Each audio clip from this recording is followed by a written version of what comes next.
Se você achou, faz um sinalzinho aí. Beleza? Estamos juntos? Podemos? Ok.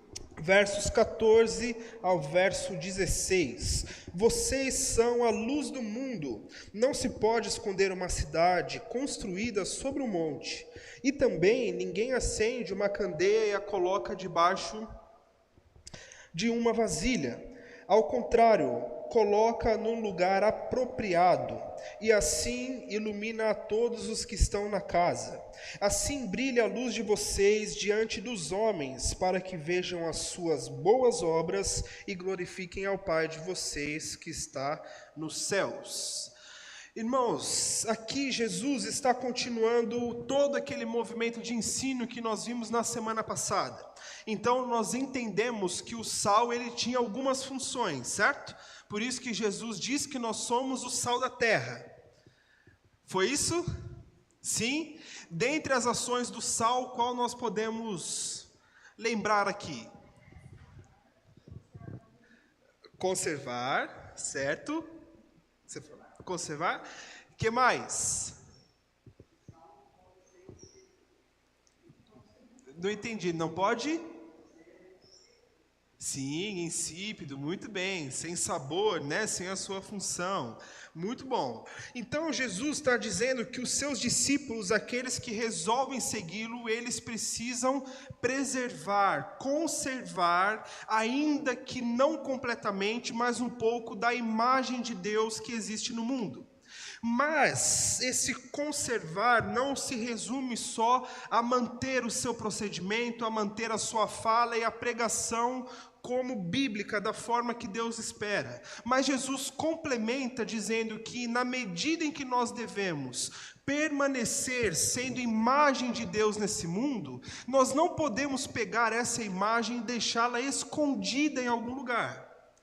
Nós não podemos querer preservar a palavra de Jesus se nós não estivermos no meio daqueles que precisam dessa preservação. E para que a gente faça isso, nós precisamos chamar a atenção dos outros.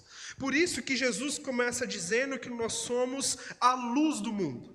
E de maneira física, e foi uma das primeiras descobertas que a física fez, é de que a escuridão, da forma que nós a conhecemos, você sabe quando fica tudo escuro, você não vê nada, aquilo é a escuridão. A escuridão não é um fenômeno natural, ela é consequência da falta de luz.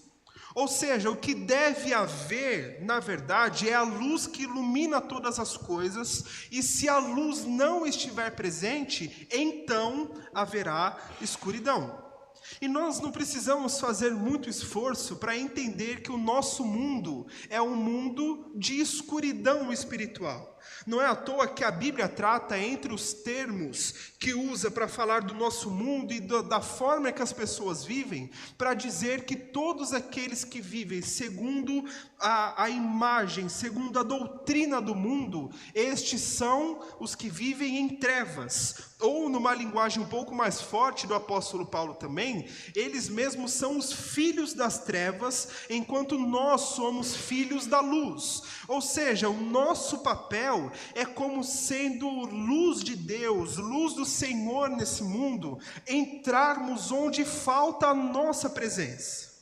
Então a escuridão e as trevas não precisam ou não devem ser um ambiente natural no mundo, mas devem ser a nossa luz, brilhando lá fora, a diferença entre as trevas e a luz. E convenhamos que quando nós estamos no ambiente escuro, por menor que seja o brilho da luz, nós percebemos ele lá, não é? Se você tem problemas para dormir assim como eu, e na verdade não dormir, porque quando eu pego no sono, irmãos, é difícil sair dele. Mas quando eu estou ali me preparando para dormir, desligando a minha mente, eu preciso estar no escuro. E eu sou muito chato com luz. Tanto que se eu estiver dormindo, né amor? contar aqui para vocês um trabalho que Deus fez no coração para eu perdoar minha sogra, tá? Que é o seguinte, a minha sogra, assim como meu pai, ela é uma pessoa completamente diurna. Então ela gosta de acordar cedo e eu não entendo como consegue acordar feliz, né? Acorda alegre, contente, só de olhar uma pessoa feliz de manhã já me dá um pouco de raiva se eu não cuidar do meu coração. E quando eu dormia lá na casa dela, ou quando a gente vai de vez em quando, ela na maior boa vontade levanta no sábado, 6:30 da manhã, sem motivo nenhum, mas levanta, passa um café porque ela sabe que eu gosto, e aí ela vai lá no quarto onde nós estamos dormindo e abre a janela e aquela luz entra no quarto, e à medida que a luz invade o quarto, o ódio toma o meu coração, e eu preciso ali de um mantra para conseguir acordar e ficar bem, sabe? De olhar para ela e dizer, obrigado, minha sogra, pela sua bondade, obrigado pelo seu amor. Mas da mesma forma que o pequeno, mísero raio de luz dentro do quarto faz uma diferença enorme, a expectativa de Jesus é que eu e você, nesse mundo de trevas, também façamos essa diferença enorme lá. Para que onde nós estivermos haja aquele pontinho de luz que vai virar referência no meio de toda a escuridão. E mais uma vez, o que Jesus está usando para ilustrar para este povo aqui, para os seus discípulos, o que ele quer dizer, era um objeto que fazia parte do dia a dia dessas pessoas. Você sabe que energia elétrica é uma invenção do tempo dito moderno. Para aquela época, eles usavam a candeia, ou dependendo da versão que você tem aí, a lamparina, ou só uma lâmpada, né? Mas que para nós aqui, nós conhecemos como lamparina mesmo, né? É aquele objeto que eles colocam uma vela no meio, se acende, anda por ali e tal, para que aquilo faça luz onde eles estão. E o que Jesus está dizendo aqui, usando a mesma dinâmica, é dizer, se vocês são filhos da luz, se vocês são luz aonde vocês vão, não faz sentido você pegar essa luz e querer esconder debaixo de algum lugar. Você não consegue construir toda uma cidade, e a cidade à noite tem vários pontos de luz, não dá para se esconder essa cidade embaixo de outra coisa para que não se perceba aquela luz. Mas pelo contrário, se a função da luz é iluminar, ela precisa estar aonde não há luz. Mais uma vez é Jesus reafirmando, o nosso lugar enquanto luz do Senhor é no meio das trevas. E o problema, irmãos, é que nós precisamos entender que onde há luz, a treva não prevalece. Só que a luz, para se destacar e vencer essa escuridão, precisa continuar a ser luz. Nós não podemos achar que é completamente normal nós, todos juntos aqui, sendo discípulos de Jesus, chegarmos em algum lugar específico e nós tomarmos a forma do lugar onde nós estamos. Não dá para nós sermos agentes de luz, mas à medida em que estivermos na escuridão, nós escurecermos juntos com aqueles que estão lá fora. Eu me lembro de um colega que ele era lá da igreja com a gente, vivia ali, um rapaz ativo, temente ao Senhor de fato, e um dia um colega dele de trabalho chegou lá, e aí quando foi fazer uma visita, não foi convidado nem nada, aquelas coincidências santas, né, que Deus proporciona, ele chegou na mesma igreja que a gente estava, e aí esse amigo ficou ali, animado e tal, e falou, olha, tomara que ele se converta hoje.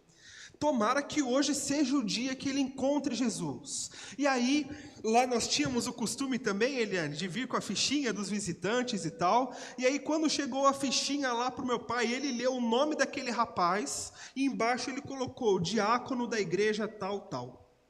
A hora que ele falou isso, deu um ponto de interrogação na nossa mente, né? Porque se o outro rapaz estava animado para que ele se convertesse, mas ele já é crente, como é que funciona essa história toda?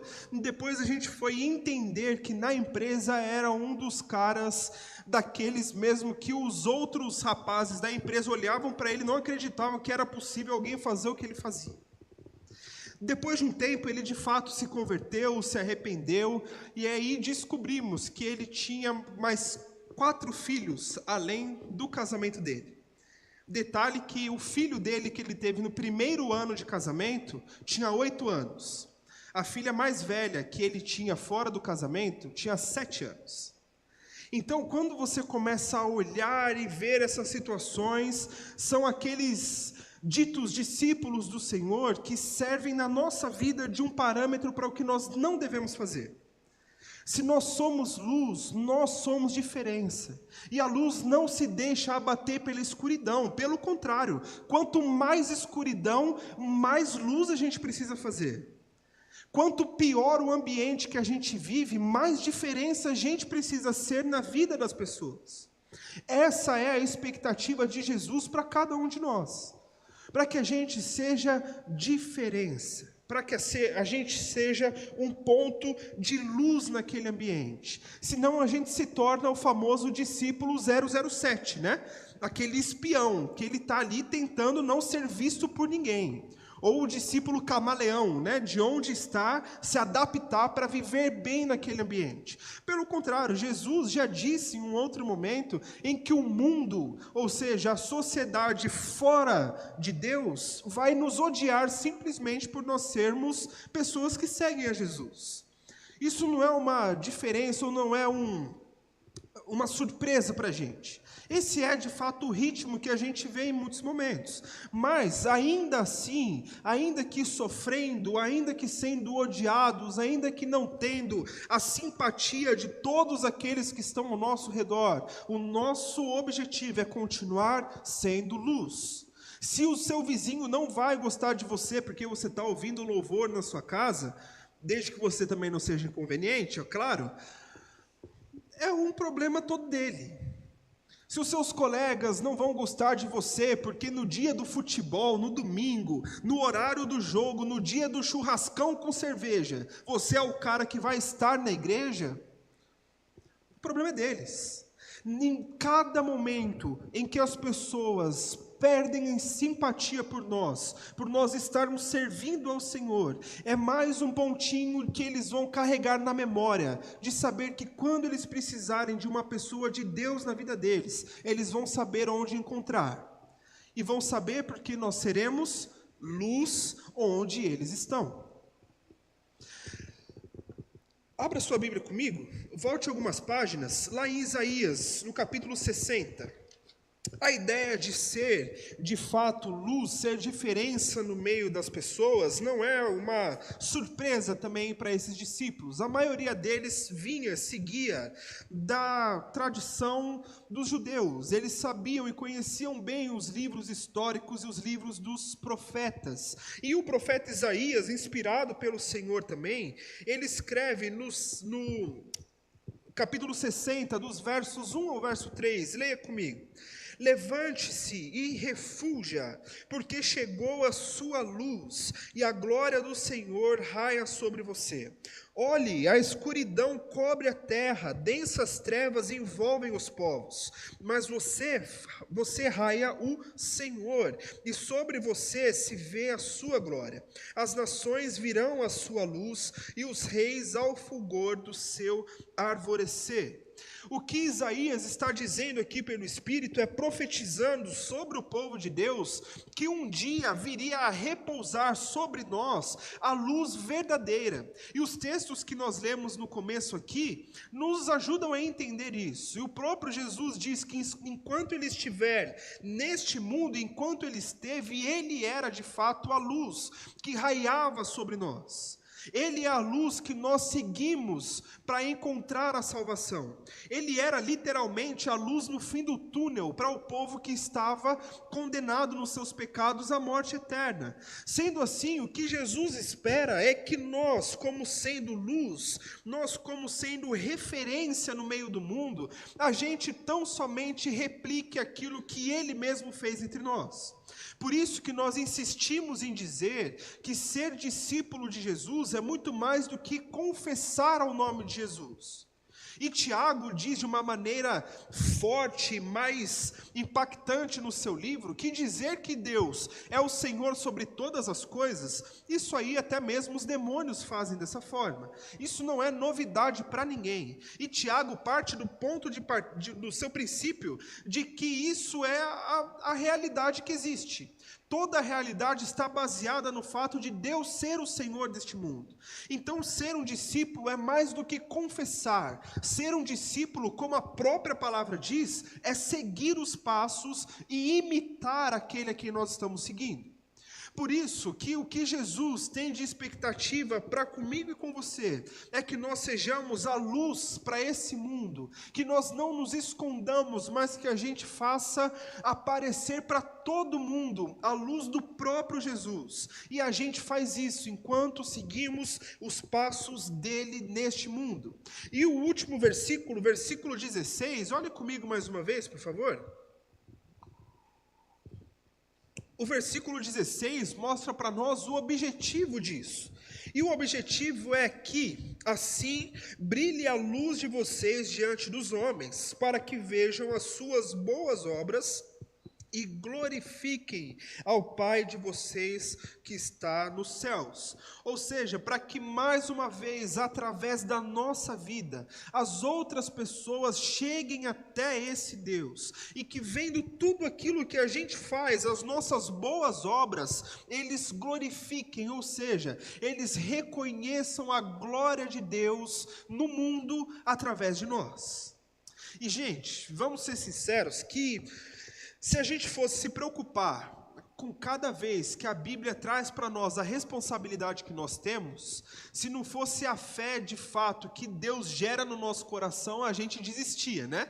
Porque a responsabilidade é muito grande.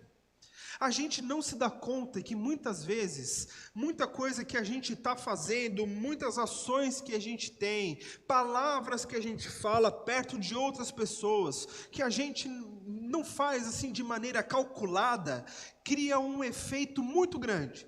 Um efeito bom ou um efeito ruim.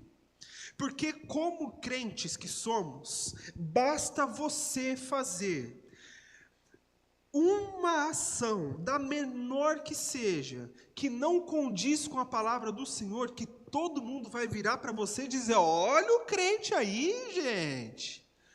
Olha o crente, muito bem, olha o que ele está fazendo, né? Gente que nem é crente, que não conhece a palavra de Deus, mas se você perder a paciência perto de alguém, pronto, você vai ser para sempre o crente que não é crente de verdade, o crente fajuto, o crente sem vergonha e por aí vai.